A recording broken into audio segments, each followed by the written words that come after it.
तो नमस्कार, स्वागत है आपका जॉब भी तक में। आइए देख लेते हैं विद्यार्थी जीवन से प्रमुख खबरें।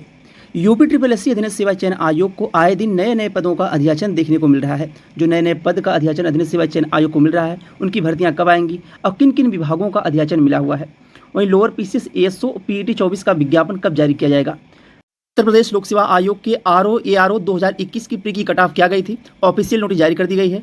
वहीं उत्तर प्रदेश में नई प्राथमिक शिक्षक भर्ती का इंतजार अब समाप्त होने जा रहा है। शिक्षक भर्ती को लेकर तमाम अफवाहें भी आई, उसको लेकर भी नोटिस जारी कर दी गई है। संपूर्ण जानकारी मिलेगी। अगर आप चैनल पर नए हो, चैनल सब्सक्राइब कर लें और शेयर भी करिएगा। आइए बात करते हैं विस्तार से। उत्तर प्रदेश में आए दिन नए प्राथमिक शिक्षक भर्ती की बात हो या अधीनस्थ सेवा चयन आयोग के विज्ञापन की बात हो, यानी हर दिन आप लोगों को न्यूज़पेपर में विज्ञापन देखने को मिलते हैं और बड़े बड़े पदों पर विज्ञापन देखने को मिलते हैं। इसके पहले परिवहन निगम में 19,143 पदों का ब्यौरा जारी किया गया था। इस पे विज्ञापन जारी होगा, अधीनस्थ सेवा चयन आयोग विज्ञापन जारी करेगा।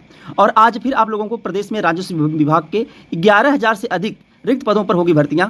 इनमें बताया गया कि सीएम योगी ने लेखपाल, राजस्व निरीक्षक, नायब तहसीलदार और लिपिक संवर के पद भरने को कहा है। पदोन्नत प्रक्रिया भी होगी शुरू। निदेशक प्रशिक्षण, बंदोबस्त आयुक्त, नगरीय व ग्रामीण के पद होंगे सृजित। यानी मुख्यमंत्री जी ने कहा है कि कुल 49,077 पद स्वीकृत हैं, जिनमें से 37,798 पद भरे हुए हैं। शेष 11,279 पद रिक्त हैं, जिनमें 11,279 पद जो हैं, इनमें अगर देखा जाए तो लेखपाल के 7,000 पद हैं, राजस्व निरीक्षक के 1,000 पद हैं, कानूनगो के 1,200 पद हैं, नायब तहसीलदार के 300 पद हैं और कनिष्ठ लिपिक के 2,000 पद हैं, जिनमें नायब तहसीलदार का पद लोक सेवा आयोग जारी किया जाएगा।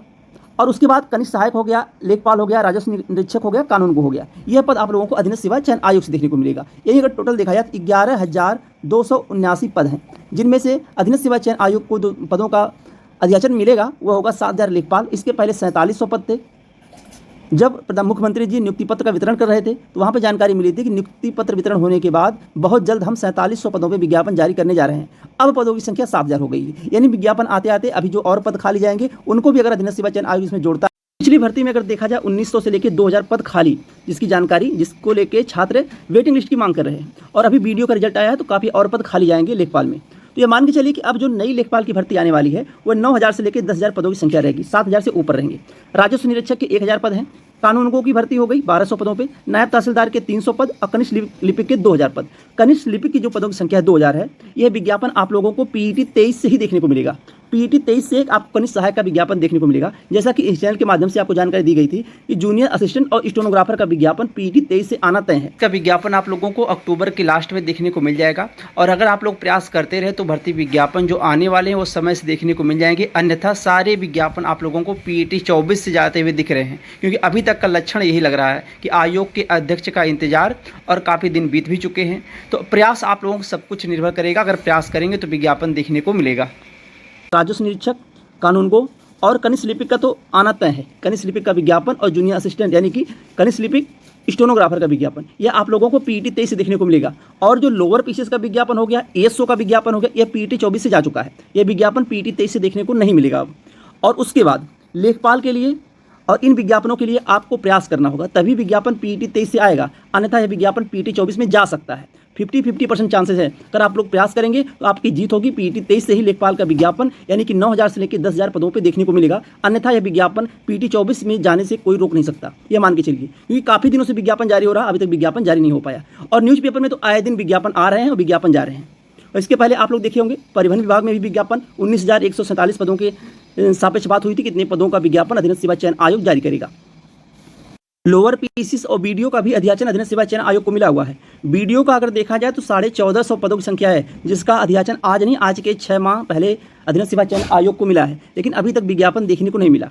उसके लिए भी आपको प्रयास करना होगा, नहीं तो ये सारे विज्ञापन आप लोगों को पीईटी 24 से ही देखने को मिलेंगे। प्राथमिक शिक्षक भर्ती को लेकर यह नोटिस वायरल हो रही थी। यह नोटिस पूरी की पूरी फर्जी है। यानी कि जो पदों की संख्या बताई गई थी कि यहाँ पे प्राथमिक शिक्षक विद्यालय शिक्षक छात्र अनुपात, प्राथमिक विद्यालय में कार्यरत अध्यापक जो 3,38,590 के सापेक्ष शिक्षक छात्र अनुपात 30:1 एवं 1,40,450 शिक्षा मित्र की संख्या को सम्मिलित करते हुए छात्र शिक्षक अनुपात 22:1 है, जो मानक के अनुसार पूर्ण है। यह पूरा की पूरा फर्जी है।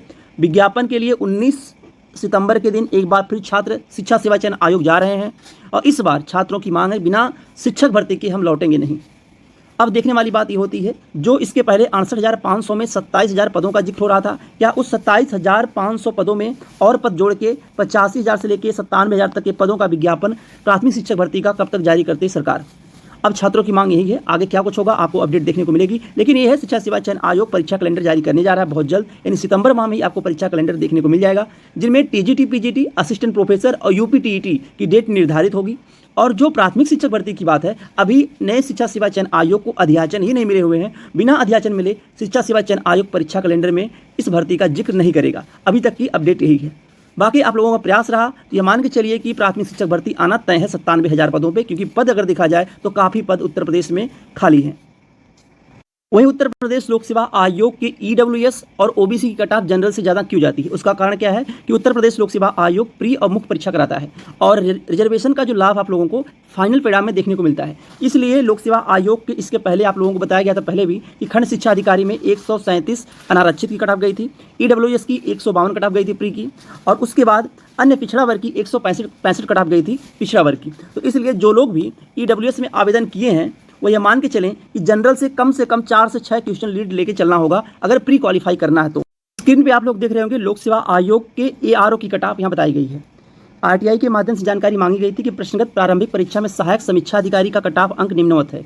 अनारक्षित समान वर्ग का कट-ऑफ गया था 101 नंबर, यानी 101 क्वेश्चन।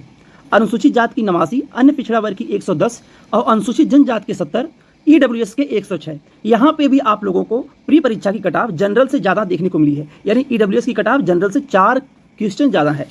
और यहाँ पे पूछा गया था प्रश्नगत प्रारंभिक परीक्षा में सहायक समीक्षा अधिकारी लेखा सचिवालय की कट-ऑफ का अंक निम्नवत है। अनारक्षित के 100, अनुसूचित जात के 96, अन्य पिछड़ा वर्ग 107 और ईडब्ल्यूएस की सबसे ज़्यादा, यानी कि लेखा सचिवालय में भी अगर देखा जाए तो ईडब्ल्यूएस की cut-off general, OBC, SC, ST से भी ज़्यादा गई थी प्री की 115। अब बात कर लेते हैं बिंदु नंबर 3 पे, प्रश्नगत प्रारंभिक परीक्षा समीक्षा अधिकारी लेखा सचिवालय विशेष चयन की कट-ऑफ अनुसूचित जात 98, अन्य पिछड़ा वर्ग 112, यहाँ आप लोग देख रहे होंगे। और बिंदु नंबर 4 है प्रश्नगत प्रारंभिक परीक्षा में सहायक समीक्षा अधिकारी सचिवालय के विशेष चयन में अन्य पिछड़ा वर्ग की कट-ऑफ 101 गई थी, यानी कि ईडब्ल्यूएस की कट-ऑफ अगर देखा जाए तो प्री की परीक्षा में सबसे ज़्यादा देखने को मिलती है। इसका मतलब ये है कि लोक सेवा आयोग के किसी भी भर्ती परीक्षा की बात करें, चाहे पीसीएस की बात करें, चाहे आरओ की बात करें, चाहे आने वाले भर्ती विज्ञापन में जिसमें भी प्री और मुख्य परीक्षा देखने को मिलेगी, वहाँ पे आप लोगों को ईडब्ल्यूएस की कट-ऑफ ज़्यादा देखने को मिलेगी। उसका कारण क्या है? अगर आप ईडब्ल्यूएस कैटेगरी में अपना आवेदन किए हैं तो यह मान के चलिए कि फाइनल का जब रिजल्ट आपका आएगा, फाइनल परिणाम जब आएगा तो वहाँ पे आपको 4 से 6 नंबर डाउन हो सकती है कट-ऑफ, लेकिन प्री परीक्षा में 4 से 6 नंबर लीड लेके चलना पड़ेगा, यानी 4 से 6 क्वेश्चन लीड लेके चलना पड़ेगा, नंबर नहीं, 4 से 6 क्वेश्चन लीड लेके चलना पड़ेगा अन्य कैटेगरी के हिसाब से। तो मान लीजिए जनरल हो गया, ओबीसी हो गया, इन लोगों से आपको 4 से 6 क्वेश्चन ज़्यादा लेके चलना पड़ेगा, तभी प्री की परीक्षा क्वालिफाई होगी, तभी आप मुख्य परीक्षा में बैठ पाएंगे।